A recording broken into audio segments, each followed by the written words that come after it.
শোনো, পৃথিবী তোমাকে শিখিয়েছে চিৎকার করলে শক্ত দেখায়, রেগে গেলে গুরুত্ব বাড়ে, উত্তর দিলে জেতা যায়। কিন্তু স্টোইক দর্শন বলে শান্ত থাকা মানেই ক্ষমতা। Calm is not weakness, calm is control, calm is dominance without noise. যে মানুষ নিজের ভেতরের ঝড়কে থামাতে পারে সে বাইরের কোনো ঝড়কে ভয় পায় না। আজ আমি তোমাকে বলবো কেন শান্ত মানুষটাই সবচেয়ে ভয়ঙ্কর, সবচেয়ে আকর্ষণীয় আর সবচেয়ে শক্ত। পার্ট 1। যারা শান্ত থাকে তারা হারায় না।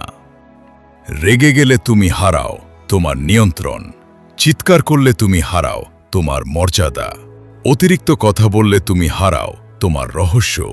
স্টোইক মানুষ জানে যে নিজেকে হারায় সে যে কোনো লড়াই হেরেই যায়। শান্ত মানুষ সব সময় জেতে না, কিন্তু কখনো ছোট হয় না। আর মানুষ কখনো ছোট মানুষকে উপরে রাখে না। পার্ট 2। কাম মানুষ কেন ভয় ধরায়।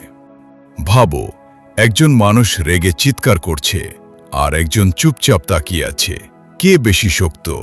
যে চিৎকার করছে সে প্রমাণ দিতে ব্যস্ত, যে শান্ত সে জানে তার কিছু প্রমাণ করার নেই। মানুষ ভয় পায় যাকে পড়া যায় না।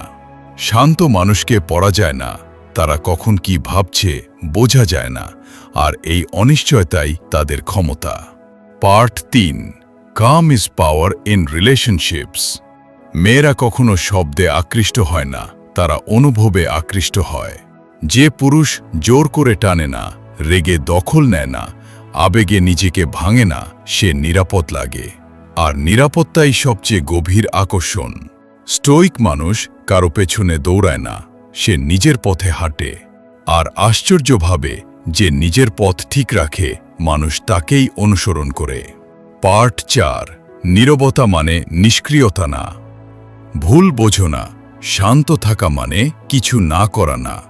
শান্ত থাকা মানে ঠিক সময় পর্যন্ত অপেক্ষা করা। স্টোইক মানুষ প্রথমে রিয়্যাক্ট করে না, সে পর্যবেক্ষণ করে। সে জানে সময়ই সবচেয়ে শক্তিশালী অস্ত্র। যখন সবাই কথা বলে সে শোনে, যখন সবাই রেগে যায় সে অপেক্ষা করে, আর যখন সবাই ক্লান্ত সে তখন আঘাত করে, নীরবে, নিখুঁতভাবে।